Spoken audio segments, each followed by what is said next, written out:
আপনাদের সকলকে স্বাগত জানাচ্ছি একুশে টেলিভিশনের রান্না বিষয়ক সাপ্তাহিক নিয়মিত আয়োজন একুশের রেসিপি পার্ট বাই ফুডের আজকের পর্বে বরাবরের মতো সাথে আছে আমি সাদিয়া রোশনি সূচনা এবং আমাদের সাথে পুরো আয়োজন জুড়ে হসপিটালিটি পার্টনার হিসেবে আছে Dhaka regency hotel and resort. আর সেই সাথে রান্না কি করবেন, রান্নাগুলো করে দেখাবেন chef Mohammad Ali, executive chef, Dhaka regency hotel and resort. স্বাগতম শেফ। আসসালামু আলাইকুম আপু, ভালো আছেন? ওয়ালাইকুম আসসালাম, আমি বেশ ভালো আছি, আপনি কেমন আছেন? আলহামদুলিল্লাহ বেশ ভালো।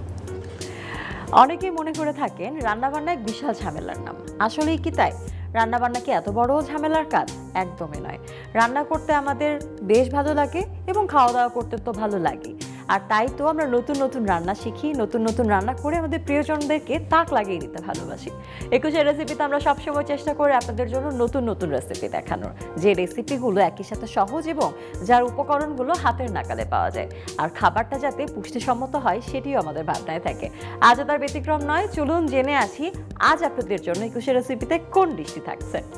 শেফ কি রান্না করবো আজ? আজকে আমার খুব পছন্দের একটা ডিশ, সেটা হলো গিয়ে কিমা বিরিয়ানি। সো এই কিমা বিরিয়ানিটা আপনি চিকেন কিমা দিয়ে করতে পারবেন, মাটন দিয়ে করতে পারবেন, বিফ দিয়েও করতে পারবেন। আজ আমরা কি দিয়ে করছি? আমি আজকে বিফ দিয়ে করছি। কি কি লাগছে?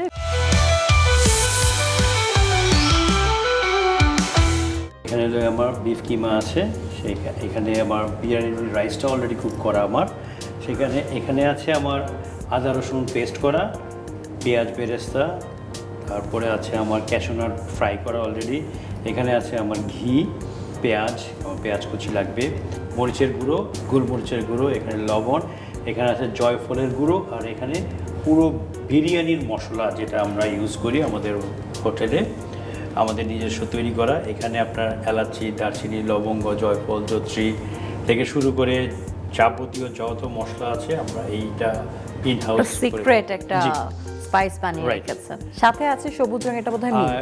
এটা মিন্ট লিভ ফর ডেকোরেশন। আমরা রান্নাটা শুরু করে ফেলি। ওকে, তাহলে আমরা প্রথমে চুলাটা জ্বালিয়ে নিব, পেঁয়াজ দুটো কুচি করে নিব।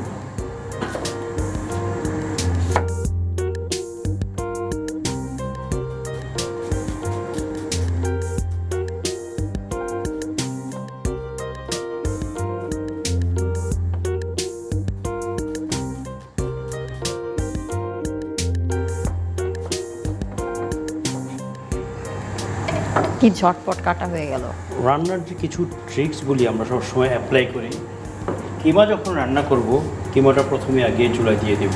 আচ্ছা, এটাকে আগে অলমোস্ট কিমা কুক হতে বেশি সময় লাগে না, সো এটা কুক করে দেন আমি মশলাগুলো অ্যাড করব। আচ্ছা ঠিক আছে। কতখানি মাংস আছে এখানে? এখানে আছে 250 গ্রাম। 250 গ্রাম। জি, আমি কিন্তু কোনো তেল দিইনি, কারণ মাংসের মধ্যে আমার অলরেডি ফ্যাট আছে, সেই ফ্যাট দিয়ে এটা কুক করব।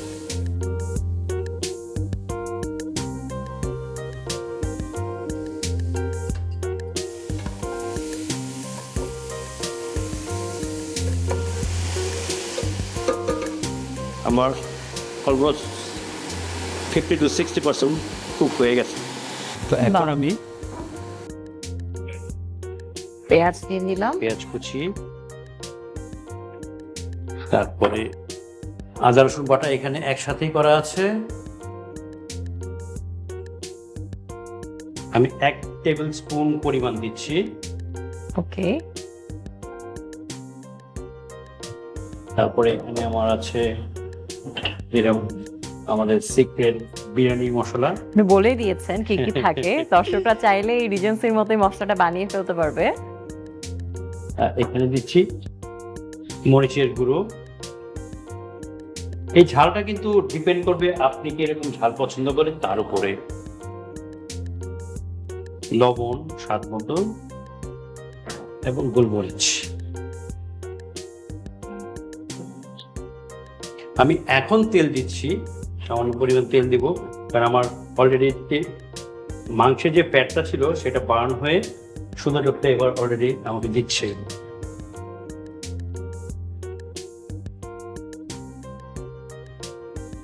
চমৎকার একটা অ্যারোমা এসেছে, জানি না রান্নার পর এটা আরো কত সুন্দর হয়ে উঠবে। একটু ঢেকে দিচ্ছি। কতক্ষণ রাখতে হবে? আমার এটা কুক করতে আর 2 থেকে 3 মিনিট সময় লাগবে। আমরা বিরতি নিয়ে আসি। শিওর। দর্শক, রান্না হচ্ছে কিমা বিরিয়ানি। নিচে ছোট্ট একটা বিজ্ঞাপন বিরতি, কোথাও যাবেন না, ফিরছি বিরতির পরে।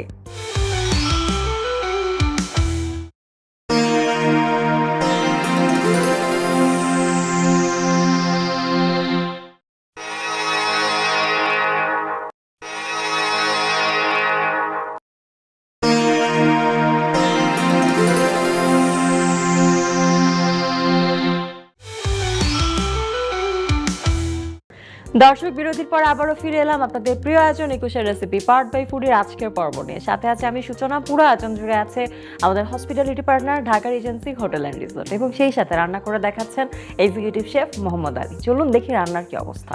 শেফ, কি অবস্থা বিরিয়ানির? একটু চেক করি আমি। কিন্তু কিমা রান্না হচ্ছে, বিরিয়ানি বোধহয় এখনো শুরু হয়নি। হ্যাঁ, এবার রান্নাটা আমার অলমোস্ট শেষ।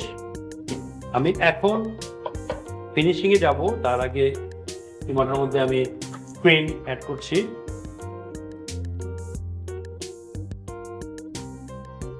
এটা নরমাল ক্রিম, হুইপ ক্রিম? না, হুইপ ক্রিম। এই ক্রিমটা খুব ভালো একটা টেস্ট দিবে, যা মাংস বা যে কোনো ফুডের টেস্টটাকে এনরিচ করে।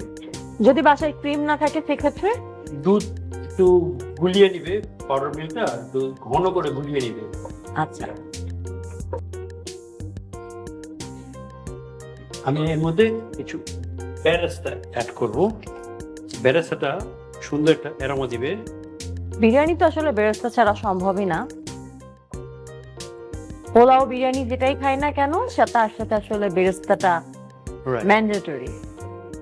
এখন আমি রাইস অ্যাড করব। আমার পূর্ব থেকে কুক করা ছিল রাইসটা। এটা কি চালের রাইস? বাসমতি। বাসমতি চাল। চাইলে আপনি চিনি গুঁড়া রাইসও ইউজ করতে পারেন। দুইটার মধ্যে পার্থক্যটা হলো গিয়ে যে আপনার বাসমতিটা প্রেজেন্টেশনটা খুব সুন্দর হয়, আর চিনি গুঁড়া টেস্টি। আচ্ছা, কতখানি চাল দিলাম আমরা এখানে? এখানে আমার ছিল 200 গ্রাম।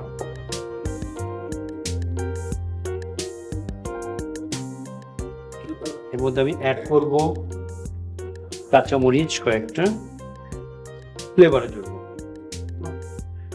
তারপরে এখানে আমি ঘি অ্যাড করব। ঘিটা কতখানি দিব? 2 টেবিল চামচ।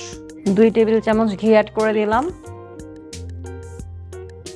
আর বিরিয়ানির থেকে যদি খুব ভালো ঘিয়ের ঘ্রাণ না আসে, তাহলে মনে হয় না, মানে দিলে একটু ভালো করে দাও। হ্যাঁ, বাড়িতে যদি একটা হেভি মিলের মানে চাওয়া থাকে কোনো বেলায়, সেই বেলাতে আসলে কিমা বিরিয়ানি থাকলে ব্যাপারটা জমে যাবে। আপনার বাসায় যে গেস্ট আসবে, আপনি সারপ্রাইজ হিসাবে সার্ভ করতে পারেন। কারণ আমরা নর্মালি কিন্তু কিমা বিরিয়ানিটা খুব একটা করি না, খাই না। আমি এর আগে কখনোই কিমা বিরিয়ানি খাইনি, আজকে প্রথমবারের মতো দেখছি যে কিমা বিরিয়ানি। আমি এটা এখন দমে দিয়ে রাখবো। কতক্ষণ দমে রাখতে হবে? বেসিক্যালি এটা রাখার নিয়ম হলো গিয়ে আপনার হাফ অ্যান আওয়ার, আর যেহেতু আমাদের এত লম্বা সময় পাবো না, আমি এটা 4 থেকে 5 মিনিট রাখবো। তারপর একটা ছোট্ট বিরতি নিয়ে আসি। দর্শক, রান্না চলছে আপনাদের প্রিয় আয়োজন একুশের রেসিপি পার্ট বাই ফুডের আজকের আয়োজনে, এবং পুরো আয়োজনে তো হসপিটালিটি পার্টনার হিসেবে Dhaka regency hotel and resort আছেই, আর সাথে শেফ আছেন, রান্না বান্না করছে, সাথে আমিও আছি। নিচে ছোট্ট একটা বিজ্ঞাপন বিরতি, কোথাও যাবেন না, ফিরছি বিরতির পরে।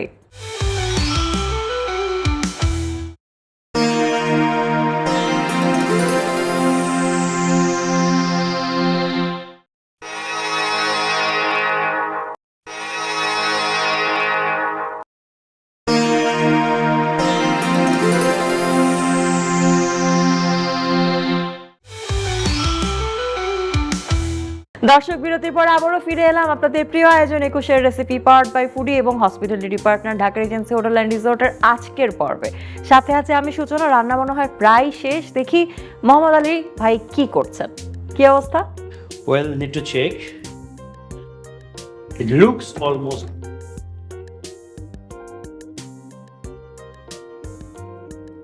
এটা যে রাইসটা ছিল ওটা জাস্ট সেদ্ধ করে পানি ঝরিয়ে নিতে হয়েছে, তাই তো? জি জি। না, অ্যাকচুয়ালি এটা আমি পুরো পোলাও যেভাবে রান্না করে সেইভাবে রান্না, রাইসটা পোলাও রান্না করেছি, সেখান থেকে রাইস দিয়েছি, তাহলে ওই টেস্টটা খুব ভালো হবে। আমার বিরিয়ানি হয়ে গেছে, আমি চুলা আঁচটাকে বন্ধ করে দিলাম। খুবই দারুণ একটা ঘি ফ্লেভার আসছে, আমি জানি না মানে খাওয়ার সময় কি হবে। কবে রান্না করেছিলেন এই রেসিপিটা প্রথম? এটা তো আমি ইংল্যান্ডে রান্না করেছিলাম। ইংল্যান্ডে বিরিয়ানি? জি।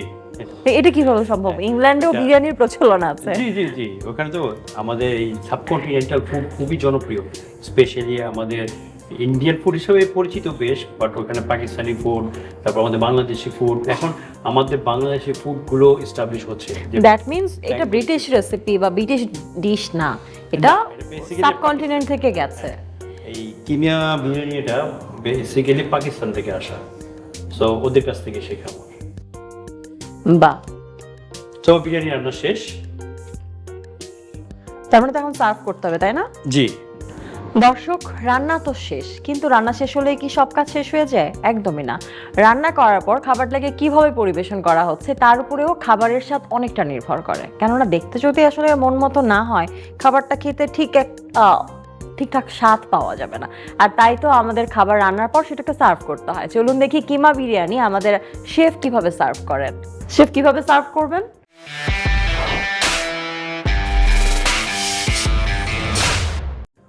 ওয়েল, আমি একটা রেক্ট্যাঙ্গেল প্লেট নিচ্ছি, এখানে বিরিয়ানিটা সার্ভ করতে সুবিধা হবে। কতজনকে সার্ভ করতে পারবো আমরা এটা? এটা বেসিক্যালি দুজন খেতে পারবে। দুজন? হ্যাঁ। ওয়াও, পুরোটাই মাংস মাংস হয়েছে। 250 গ্রাম বিফ ছিল, 200 গ্রাম রাইস ছিল।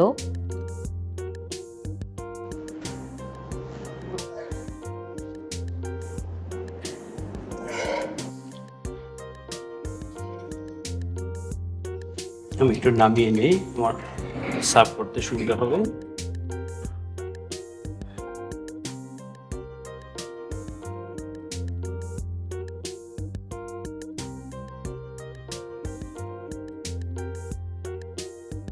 শেফ তো বিফ দিয়ে করেছে এবং শেফ বলেছে ওটা মাটন, চিকেন যে কোনো কিছুতে করে ফেলতে হবে। রাইট। কখন এটা ডেকোরেশন করা শেষ হবে শেফ? এখন এইটুকু সময়ও মনে হচ্ছে এখন দীর্ঘ হয়ে যাচ্ছে। রান্নার সময় এত কষ্ট হয়নি। কারণ আমরা তো বলি আগে দর্শনদারি পরে গুণ বিচারি। এটা আমিও বলি, প্রত্যেক পর্বে মনে হয় মনে করিয়ে দিই দর্শকদের যে ডেকোরেশনের পার্টটা খুব ইম্পর্টেন্ট। কাজু বাদাম দিয়ে দেব, যদি এসব কিছু আসলে অপশনাল। আপনি কিভাবে ডেকোরেট করবেন, আপনার বাসায় কি কি অ্যাভেলেবল আছে তার উপরে আপনি আপনার ডেকোরেশনটা করে নেবেন। এখানে ছোট্ট একটা সিক্রেট রেসিপি ইউজ করব, সেটা হলো গিয়া নাটমেগ পাউডার, আই মিন জয়ফলের গুঁড়ো। হ্যাঁ, আচ্ছা। এটা একটা বাড়তি আপনাকে একটা কিক দিবে। যখন আপনি বাইটটা নিবেন মুখে, তখন এই ফ্লেভারটা ফিল করতে পারবেন। একটা ডিফারেন্ট একটা মুখের মধ্যে একটা অ্যারোমা কাজ করবে।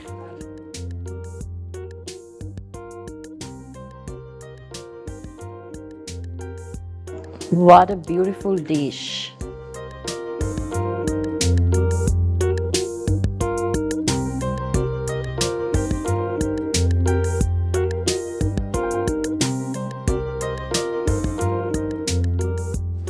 সো হয়ে গেল আমাদের beef keema biryani. Wow, beautiful. দর্শক, দেখে নিলাম কত সহজে কিমা বিরিয়ানির মতো একটা রেসিপি ঝটপট বানিয়ে ফেলা যায়। কিন্তু শেফ সহজভাবে রান্না করলেও আমাদের যেন রান্নাঘর নিয়ে অভিযোগের শেষ নেই।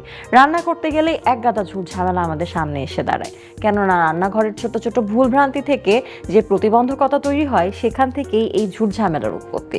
আমরা চাই এইসব ঝুট ঝামেলা থেকে আপনারা মুক্তি পান। আর তাই তো এবারের সেগমেন্ট একুশে রেসিপির স্পেশাল টিপস। চলুন জেনে আসি আজ আপনাদের জন্য কি স্পেশাল টিপস রেখেছেন শেফ। শেফ, কি টিপস থাকছে?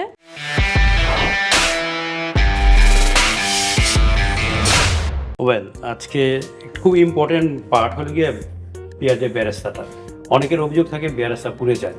এটা দুটো কারণ। একটা হলো গিয়ে যে আমরা যে আমাদের দেশি পেঁয়াজ যেটা বলি, সেটা ব্যবহার না করলে পেঁয়াজ পুড়ে যাবে। আর এটা যদি বেসিক্যালি বেরেস্তাটা করতে হবে আমাদের দেশি পেঁয়াজ দিয়ে, এবং এটা যখন হালকা বাদামি কালার হয়ে আসবে তখনই আমরা চুলা থেকে তেল থেকে উঠিয়ে নেব, রেখে দেবো। এটা ঠান্ডা হতে হতে আস্তে আস্তে সুন্দর একটা কালার হবে এবং বেশ মচমচা হবে। Thank you so much chef. দর্শক, আশা করছি বেরেস্তা ভাজার এই চমৎকার টিপসটি আপনাদের কাজে আসবে। দেখতে দেখতে আয়োজনের একদম শেষ পর্যায়ে চলে এসেছি। খাবার টেস্ট করতে হবে, কিন্তু তার আগে চলুন এক নজরে দেখে আসি পুরো রেসিপিটি।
দর্শক, এক নজরে দেখে নিলাম কিমা বিরিয়ানির পুরো রেসিপিটি। আশা করছি ভালো লেগেছে। বাসায় ট্রাই করতে ভুলবেন এবং ট্রাই করার পর কেমন হয়েছে খেতে সেটিও আমাদের জানাতে ভুলবেন না। আগামী পর্বে আবারও দেখা হবে, তবে তার আগে ধন্যবাদ জানাতে চাই আপনাদের সবাইকে যারা এতক্ষণ একুশে টেলিভিশনের পর্দায় আমাদের পুরো আয়োজনটি উপভোগ করেছেন। আপনাদের সাথে নিয়ে আমাদের আয়োজনগুলো এতখানি বর্ণিল হয়ে ওঠে। ধন্যবাদ জানাতে চাই আমাদের পার্ট বাই স্পন্সর ফুডিকে। ধন্যবাদ জানাতে চাই আমাদের পুরো আয়োজনের hospitality partner Dhaka regency hotel and রিসোর্টকে। আর সেই সাথে আমাদের শেফ মোহাম্মদ আলী, আপনাকে অনেক অনেক ধন্যবাদ এত চমৎকার রেসিপি আমাদের সাথে শেয়ার করার জন্য। জি আপু, আপনাকেও ধন্যবাদ, এবং সেই সাথে একুশের রেসিপির কলাকুশলী এবং দর্শক সবাইকেই ধন্যবাদ। দর্শক, এবারে বিদায় নিতে হবে। বুঝতেই পারছেন বিদায়ের ক্ষণটা খুব একটা সুখকর না, কিন্তু আমি আসলে খাবারটা টেস্ট করার জন্য আর অপেক্ষা করতে পারছি না। বিদায় নিচ্ছে আমাদের আজকের আয়োজন থেকে। সাথে ছিলাম আমি সাদিয়া রোশনি সূচনা। আগামীতে দেখা হবে নতুন কোনো রেসিপি নিয়ে। সে পর্যন্ত সকলে ভালো থাকুন, সুস্থ সুন্দর থাকুন, আর মজায় মজায় রান্না করুন।